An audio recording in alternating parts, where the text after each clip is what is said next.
नमस्कार प्यारे प्रदेशवासियों। हिमाचल प्रदेश के 55वें पूर्ण राज्यत्व दिवस की पूर्व संध्या पर मैं सभी प्रदेशवासियों को हार्दिक शुभकामनाएं और बधाई देता हूं। इस शुभ अवसर पर मैं आप सभी को नव वर्ष की भी हार्दिक बधाई देता हूं। मैं कामना करता हूं कि यह साल सभी के जीवन में सुख और खुशहाली लेकर आए तथा हिमाचल प्रदेश आत्मनिर्भर राज्य बनने की राह पर तेजी से आगे बढ़े। भाइयों और बहनों, 25 जनवरी 1971 को तत्कालीन प्रधानमंत्री श्रीमती इंदिरा गांधी जी ने शिमला के ऐतिहासिक रिज से हिमाचल प्रदेश को पूर्ण राज्य का दर्जा प्रदान किया था। इसी के साथ देश के मानचित्र पर हिमाचल 18वें राज्य के रूप में अस्तित्व में आया। हिमाचल प्रदेश को पूर्ण राज्य का दर्जा दिलाने में समस्त प्रदेशवासियों का भरपूर सहयोग और बेमिसाल योगदान रहा। इसमें हिमाचल निर्माता और प्रथम मुख्यमंत्री डॉक्टर यशवंत सिंह परमार की भूमिका उल्लेखनीय रही। नाम मात्र संसाधनों के साथ अपनी विकास यात्रा शुरू करने वाला यह पहाड़ी राज्य आज जिस मुकाम पर पहुंचा है, उसमें डॉक्टर परमार का योगदान हम सभी के लिए प्रेरणादायक है, जिसे हमेशा गौरव और सम्मान के साथ याद किया जाएगा। आज के इस शुभ अवसर पर मैं उन्हें नमन करता हूं तथा सभी के प्रयासों से प्रेरित होकर हिमाचल को नई ऊंचाइयों पर ले जाने का अपनी सरकार का संकल्प दोहराता हूं। प्रिय प्रदेशवासियों, हमारी सरकार ने 11 दिसंबर 2022 को जन सेवा का बीड़ा उठाया। मेरी सरकार के लिए सत्ता सुख का नहीं बल्कि सेवा का साधन है। पिछले 2 वर्षों में हमने एक और जहां हिमाचल को आत्मनिर्भर और सबसे समृद्धशाली राज्य बनाने की दिशा में समर्पित प्रयास किए हैं, वहीं राजनीतिक और आर्थिक चुनौतियों के साथ साथ इतिहास की सबसे बड़ी प्राकृतिक आपदा का भी मजबूती के साथ सामना किया है। पिछली सरकार हिमाचल प्रदेश पर 75,000 करोड़ रुपए से अधिक का कर्ज तथा कर्मचारियों की देनदारियों के रूप में लगभग 10,000 करोड़ रुपए का आर्थिक बोझ विरासत में छोड़ गई है। भाजपा सरकार के खराब वित्तीय प्रबंधन के कारण आज हिमाचल को कर्ज का मूल और ब्याज चुकाने के लिए भी कर्ज लेना पड़ रहा है। व्यवस्था परिवर्तन के संकल्प के साथ महत्वपूर्ण वित्तीय सुधार लाते हुए हमने 1 वर्ष के भीतर संशोधित आबकारी नीति लागू कर 2,631 करोड़ रुपए का अतिरिक्त राजस्व अर्जित किया है। शराब की दुकानों की नीलामी से 485 करोड़ रुपए का राजस्व अर्जित किया है और मिल्क सेस से 145 करोड़ रुपए कमाए। हमने प्रदेश के हितों की अदालतों में पूरी मजबूती के साथ पैरवी की है, जिसकी बदौलत कई मामलों में निर्णय हिमाचल के पक्ष में आए हैं। प्रदेश में साल 2023 में आई अभूतपूर्व प्राकृतिक आपदा से उभरने के लिए हमारी सरकार ने सीमित संसाधनों के बावजूद प्रभावित परिवारों को 4500 करोड़ रुपए का विशेष राहत पैकेज दिया। प्रिय प्रदेशवासियों, मुझे यह बताते हुए खुशी हो रही है कि विधानसभा चुनाव के दौरान हमने लोगों से किए 10 वायदों में से 6 को पूरा कर लिया है।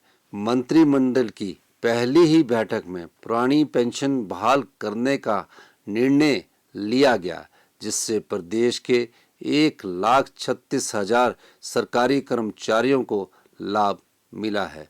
ओपीएस बहाल करने वाला हिमाचल प्रदेश पहला राज्य बना है।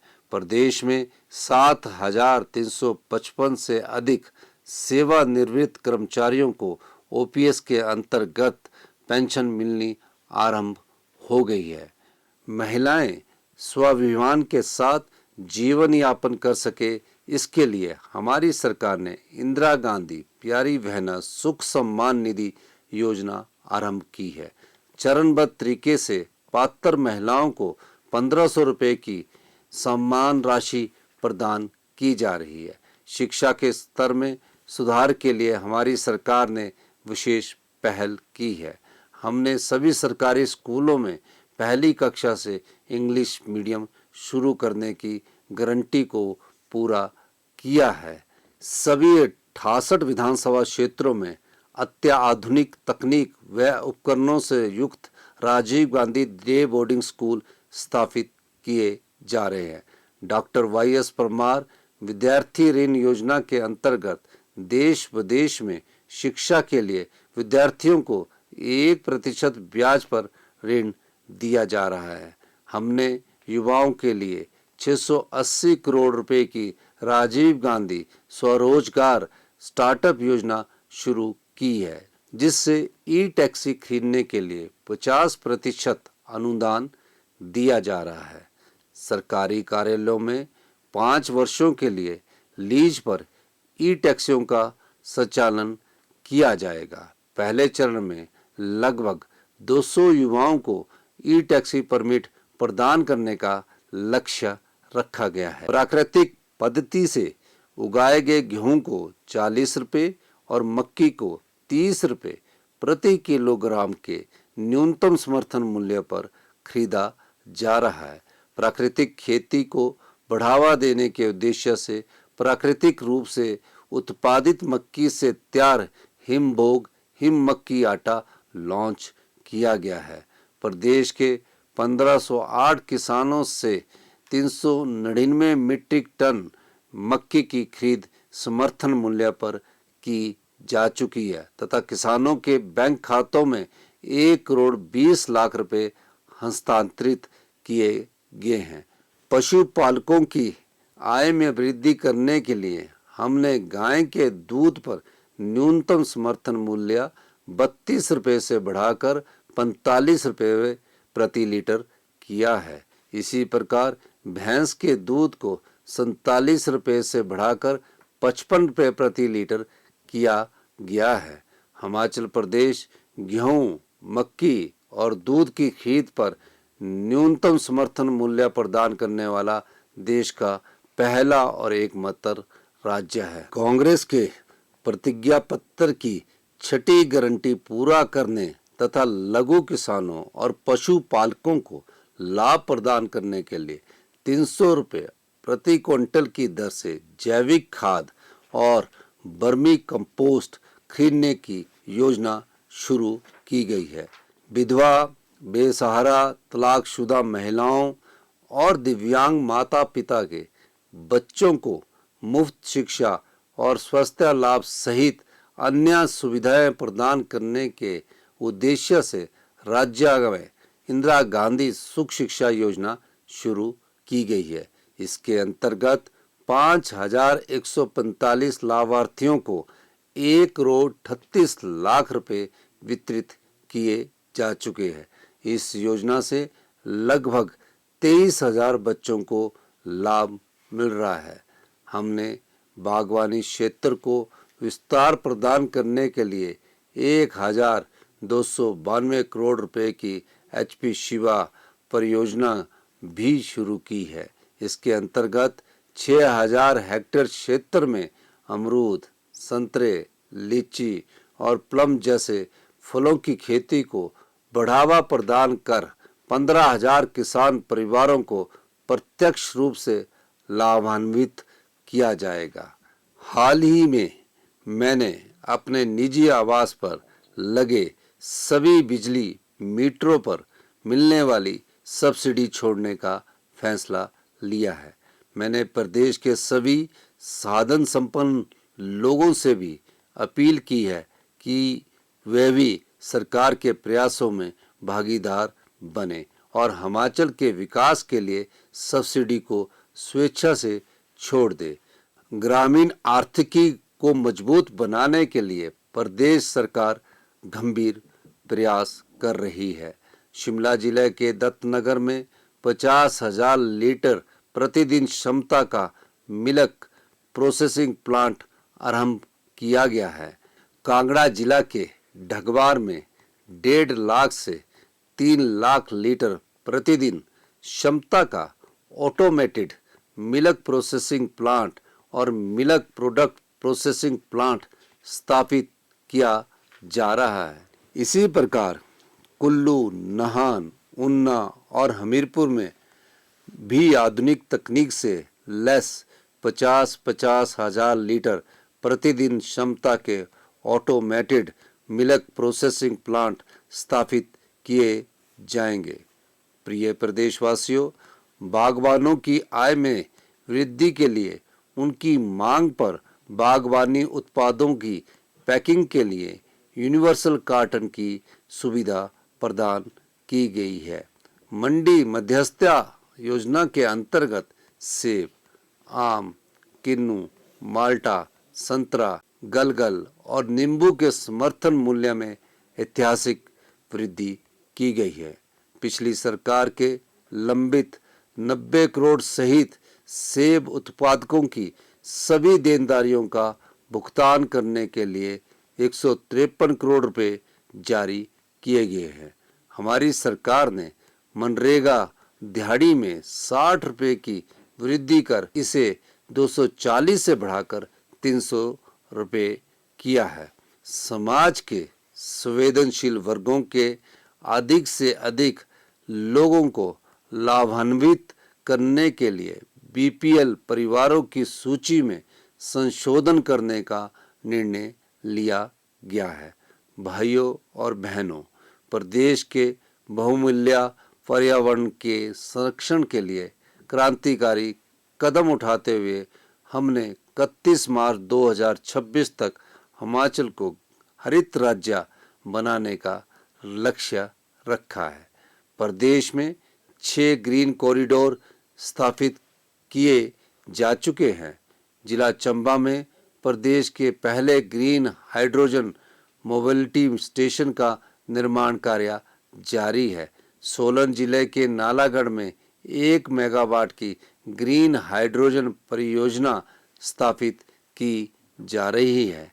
दिसंबर 2028 तक प्रदेश में 500 मेगावाट सौर ऊर्जा धोन का लक्ष्य रखा गया है। ऊना जिला के पेखूवाला में 32 मेगावाट सौर ऊर्जा परियोजना रिकॉर्ड समय में तैयार कर जनता को समर्पित की गई है। इलेक्ट्रिकल बसों की खरीद के लिए 327 करोड़ रुपए जारी किए गए हैं। मुख्यमंत्री वन विस्तार योजना के अंतर्गत लगभग 600 हेक्टेयर बंजर पहाड़ियों पर पौधारोपण किया जा चुका है। प्रदेश के सरकारी स्कूलों में शिक्षण कार्यों में गुणवत्ता लाने और विद्यार्थियों को बेहतर सुविधा प्रदान करने के उद्देश्य से हमारी सरकार ने स्कूलों के क्लस्टर बनाए हैं। इस पहल से छात्रों और अध्यापकों के अनुपात में भी सुधार हुआ है। बच्चों को पौष्टिक भोजन देने के लिए मुख्यमंत्री पौष्टिक आहार योजना शुरू की गई है। इससे लगभग 15,000 स्कूलों के 5,35,000 से अधिक बच्चे लाभान्वित हो रहे हैं। 10वीं और 12वीं कक्षा के 10,552 मेधावी छात्रों को टैबलेट प्रदान किए गए हैं। राज्य में 850 शिक्षा संस्थानों को उत्कृष्ट संस्थान का दर्जा दिया गया है। प्रदेश के 6,297 प्राइमरी स्कूलों में प्री प्राइमरी कक्षाएं आरंभ की गई है। अंतर्राष्ट्रीय स्तर का शिक्षा अनुभव प्राप्त करने के लिए अध्यापकों को देश और विदेश के नामी शिक्षण संस्थानों का दौरा करने के लिए भेजा जा रहा है। प्रदेश में 69 आदर्श स्वास्थ्य संस्थान बनाए जा रहे हैं। इनमें से 49 आदर्श स्वास्थ्य संस्थानों में 6 विशेषज्ञ चिकित्सक तैनात किए जा चुके हैं। कैंसर मरीजों को इलाज सहित 42 प्रकार की दवाएं मुफ्त प्रदान की जा रही है। आईजीएमसी शिमला में नए कैंसर हॉस्पिटल भवन और ट्रॉमा सेंटर का लोकार्पण किया गया है। हमीरपुर में कैंसर का उत्कृष्ट केंद्र स्थापित किया जा रहा है। चंबा और हमीरपुर मेडिकल कॉलेज के लिए 200 करोड़ रुपए जारी किए गए हैं। अगले 2 महीनों में आईजीएमसी शिमला में पेट स्कैन मशीन स्थापित की जाएगी। प्रिय प्रदेशवासियों, हमारी सरकार हिमाचल को जल पर्यटन के एक अग्रणी केंद्र के रूप में विकसित कर रही है।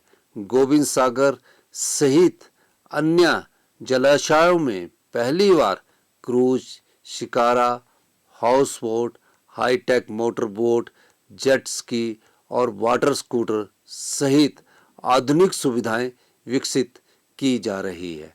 कांगड़ा हवाई अड्डे के विस्तार सहित प्रदेश में 16 हेलीपोर्ट का निर्माण कार्य प्रगति पर है। हम प्रदेश में रोपवे निर्माण से पर्यटन उद्योग को बढ़ावा दे रहे हैं।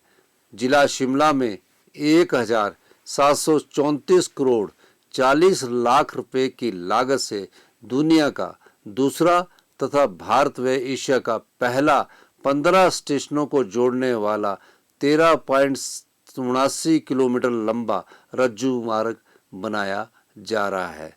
भाइयों और बहनों, इस पहाड़ी राज्य के विकास में सड़कों के महत्व को ध्यान में रखते हुए हमने सड़कों और पुलों के निर्माण में तेजी लाई है। पिछले 2 सालों में 1377 किलोमीटर लंबी सड़कों और 116 पुलों का निर्माण किया गया है। देश की आज़ादी के बाद पहली बार बड़ा भंगाल जैसे अति दुर्गम क्षेत्र को सड़क सुविधा से जोड़ने और शिमला जिला के डोडरा क्वार तक पक्की सड़क पहुंचाने की पहल की है, जिससे ये क्षेत्र भी विकास की मुख्य धारा से जुड़ जाएंगे।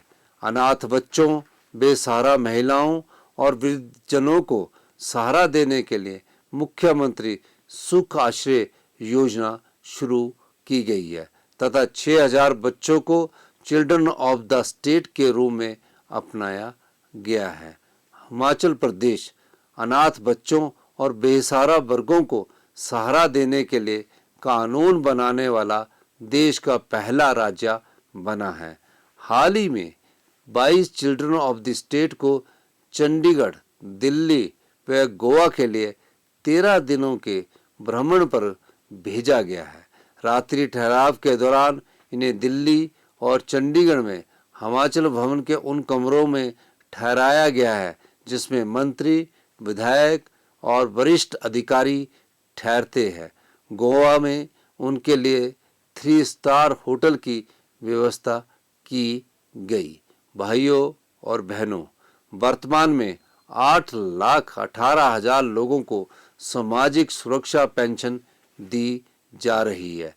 हमने पिछले 2 वर्षों में पेंशन के 76,000 से अधिक मामले स्वीकृत किए हैं। भवन एवं अन्य सन्निर्माण कामगार कल्याण बोर्ड से पंजीकृत पात्र विधवाओं, एकल, निराश्रित एवं दिव्यांग महिला श्रमिकों को गृह निर्माण के लिए 3 लाख रुपए की वित्तीय सहायता का प्रावधान किया गया है।